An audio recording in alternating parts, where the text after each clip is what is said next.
ایک واقعہ لکھا ہے احسان دانش نے کہ دہلی میں جب انگریز کا راج تھا تو ایک یہ جو پک پاکٹ والا سردار تھا، اس کے آگے چیلے تھے،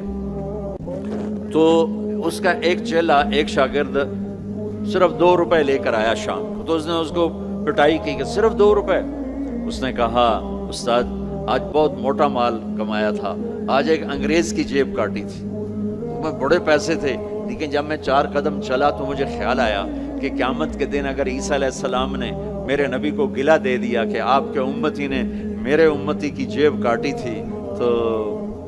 مجھے ان کی وجہ سے، میری وجہ سے میرے نبی کو شرمندہ نہ ہونا پڑے، تو میں نے جا کر اس کو واپس کر دیے اور یہ 2 روپے اپنے دے کھسکا کے لائیں۔ تو